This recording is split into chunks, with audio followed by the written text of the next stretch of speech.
Баршаңызға қайырлы күн. Бүгін сіздермен алма қосылып жасалатын печеньенің рецептісімен бөлісемін. Ол үшін ең алдымен таза ыдысымызға 3 жұмыртқамызды саламыз. Үстіне 1 шымшым тұзымызды салып, миксердің жай жылдамдығынан бастап жақсылап араластырамыз.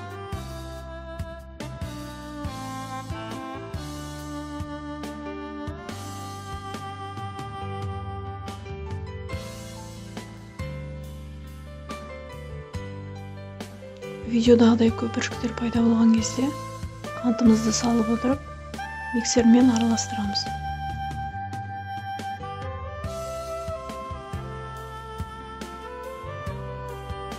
Қантымыз толық ерігенше араластырамыз. Миксердің жылдамдығын ақырындап көтерсеңіздер болады.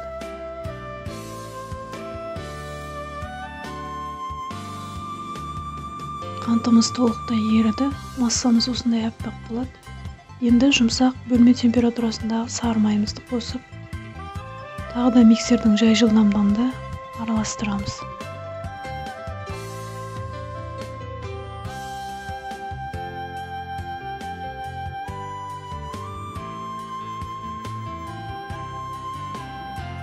Майдың орнына маргарин қоссаңыздар болады.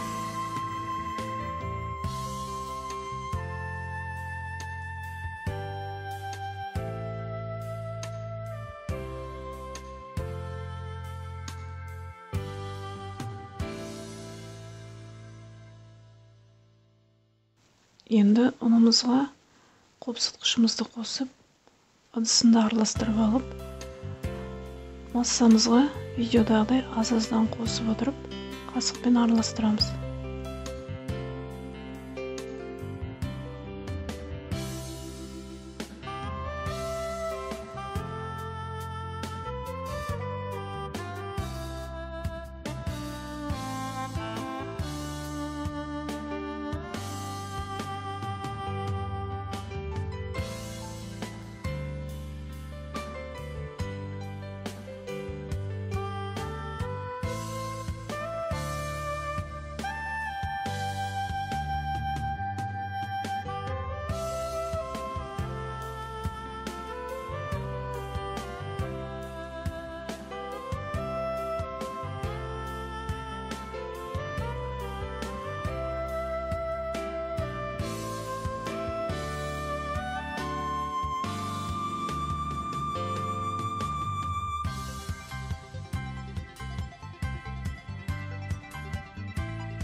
Қамырымыз осындай созылмалы жұмсақ болады.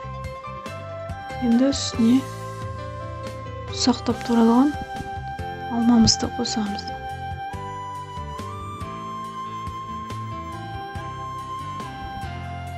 Жақсылап араластырамыз.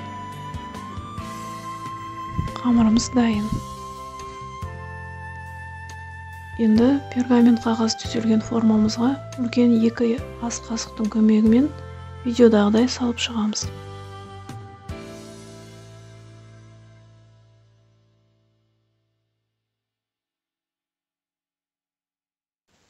Алдын ала қыздырылған пеште 180 градуста шамамен 20 минутта пісіріп аламыз. Дайын печеньеларымыз суытамыз. Суыған соң бетіне қант ұнтағын сеуіп шығамыз. Өте дәмді алма қосылған печеньеларымыз дайын. Міндетті түрде жасап көріңіздер.